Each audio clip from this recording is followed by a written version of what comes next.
welcome back. Now we're going to continue with chapter 1. Where did we get to? Ah, yes. Just found Humphrey snoring. Maisie started to laugh, a deep giggling laugh. She tried to hide it by putting her hands over her mouth, but it just kept coming and she couldn't stop. Look at him! He's had too much honey.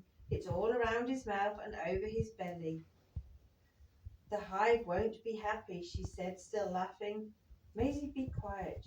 You'll wake him, and he could sting us. Don't be silly, Terry. He's drunk on honey. We're going to have to help him out of the hole. How do you expect us to do that?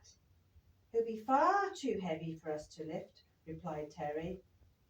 As they both stood there wondering what to do, Maisie whispered, There's only one thing to do. I'll have to go in and shake him to wake him up. Are you mad? He could sting you. And then what would I do? Don't worry, Terry. I'll handle it myself. You stand over there by that tree where you will be safe. With that, Maisie jumped in, but at the same time the bee turned on its side, causing Maisie to land on it. Quick as a whistle, the bee flew in the air, taking her with him. Up they both went.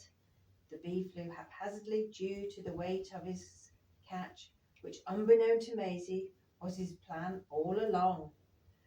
For the bee hadn't been asleep, but waiting for a Yabbahoney to come along for him to capture and take them back to the Queen. She would be so pleased, he thought to himself. They needed a Yabbahoney to help solve the problem Edward was causing. Maisie found herself stuck to the bee's body with no means of escape. Mr. Bee, can you please stop and land? I need to get off. I appear to be stuck to you. But the bee was paying no attention as he was too deep in his own thoughts of success. I know I'm late, but the Queen will be so proud of me this time. It was a good thing I stopped to drink the honey for that delicious-looking flower. Otherwise, I may never have been in that hole to capture the Yabbahoney. He was so wrapped up in his achievement that he didn't notice that she was just a young Yabbahoney. Meanwhile, Terry was trying to keep up,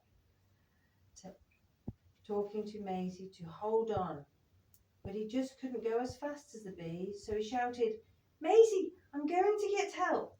Try and get loose. Terry was getting further behind, but she just heard him, and not for the first time she questioned his logic. She was stuck, and even if she got loose, she was too high up to land safely if she were to jump. Mr. B, Mr. B, Bee! Maisie shouted, but to no avail. She thought either he couldn't hear her, or he just didn't notice she was there. Well, this is great. It seems I'm stuck and heading out towards the edge of the veil. But of course the bee wasn't listening.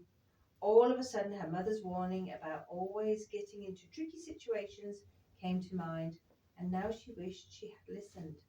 The bee was thinking to himself how heavy this little Yabbahoney was, and the sooner he got back, the better, so he started to go a little faster. Thank you for listening. That's chapter 1.